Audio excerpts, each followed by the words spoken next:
Going to the Sun Road is dangerous, but many of the best glacier hikes and viewpoints are on this iconic road. So come on a journey with us as we answer 10 questions you need to ask before exploring going to the Sun Road in Glacier National Park. Let's get started. We'll discuss the reservation system in a little bit, but Glacier National Park is huge with 8 vast sections and there is a lot to see. So the first question you should ask is, what is special about going to the Sun Road in Glacier National Park? Going to the Sun Road is not just a way to get across Glacier National Park. It's one of the most iconic scenic drives in the entire country. Built in the 1930s, the road stretches about 50 miles from West Glacier to St. Mary and takes you straight through the heart of the park, crossing the Continental Divide at Logan Pass. It's famous because of the way it was built, literally carved into the mountainsides, with views of glacial valleys, snow-capped peaks, and waterfalls spilling right next to the road. Make sure you close your sunroof. You can see so much of Glacier's dramatic scenery without ever stepping out of your car, although you'll definitely want to stop and explore, and we'll share some easy hikes later. But for many visitors, going to the Sun Road is the highlight of their entire trip, because it packs in so many jaw-dropping views in such a short span for those who don't enjoy epic, strenuous hiking. But the road isn't open all year, so when does going to the Sun Road open and close? This is one of the most common questions, and the answer is, it depends. The road is closed every winter because snow buries the alpine section near Logan Pass. We're talking 80 to 100 feet of snow in some spots. Plowing usually starts in April, but it takes crews weeks to remove the snowpack, repair damage, and make the road safe. Typically, the road doesn't fully open until late June or early July, and it closes again by mid-October when the snow comes back. If you're visiting in May or early June, you can still drive the lower sections from West Glacier up to Avalanche or from St. Mary up toward Jackson Glacier Overlook, and those sections are still gorgeous. But the real spectacle is to drive over Logan Pass, so you'll want to plan your trip for July, August, or September, if that is your goal. But even summer snowstorms in June and after the middle of August can close the road for a day or more during peak season. Always check the official Glacier National Park website before your trip for up-to-date communications on plowing progress and road status. Many casual travelers can get surprised by this next issue, and coming up later we'll talk about the best viewpoints along the route. Did you know that you need to ask, do I need a reservation to drive on going to the Sun Road in Glacier National Park? From late May through early September, Glacier National Park requires both your entrance pass and a vehicle reservation to drive the road between 6 a.m. and 3 p.m. These reservations were added because the road was getting so crowded that parking lots at places like Logan Pass would be completely full by sunrise. The system helps spread people out, but it does mean you have to plan ahead. Reservations can be tricky to get since they open months in advance and sell out quickly. But don't worry if you miss one, there are still options. You can enter before 6 a.m. or after 3 p.m. without a reservation, which is actually a great strategy because sunrise and late afternoon are the most peaceful times on the road, but we'll share later why morning might not be the best option. Another option is to ride the free park shuttle or book a red bus tour, both of which let you experience the road without driving yourself.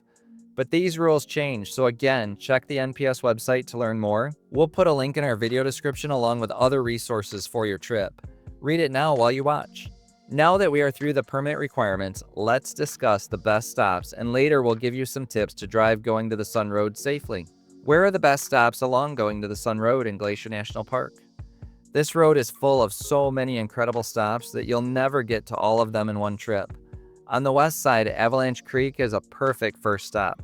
Here you can walk the handicap-accessible Trail of the Cedars, a short loop through a towering old-growth forest, and if you have more time and ability, hike the Avalanche Lake Trail for big mountain and lake views.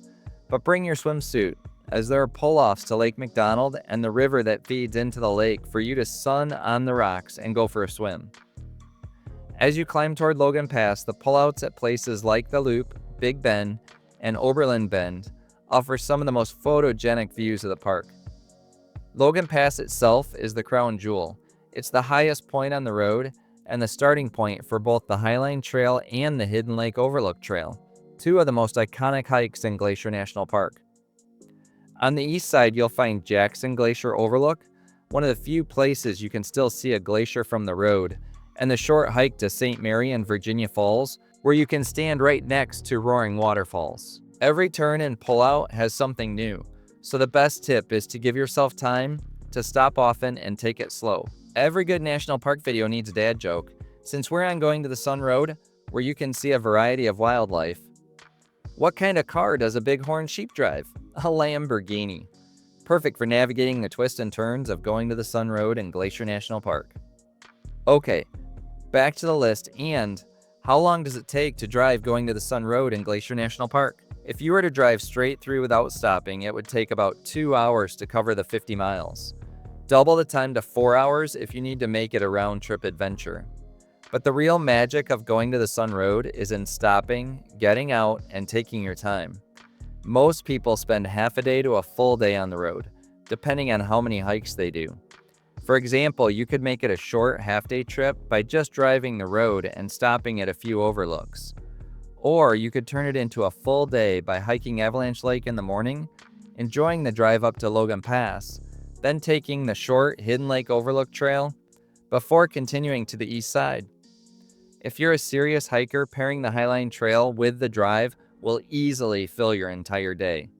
The last time we visited Glacier National Park, we drove Going to the Sun Road 3 times.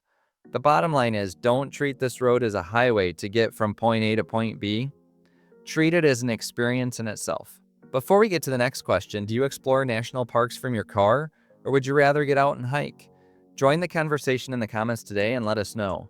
If you are more of a hiker, you'll want to ask, what are the best hikes off Going to the Sun Road in Glacier National Park?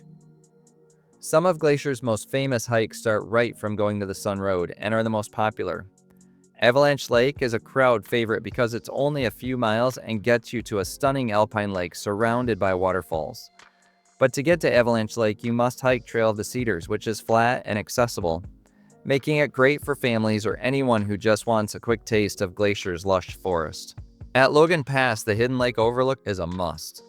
It's only about 3 miles round trip, but the view of Hidden Lake framed by Bear Hat Mountain is unforgettable, and you'll often spot mountain goats and marmots along the way. But for serious hikers, the Highline Trail is legendary. It follows the Continental Divide with panoramic views the entire way down to the loop.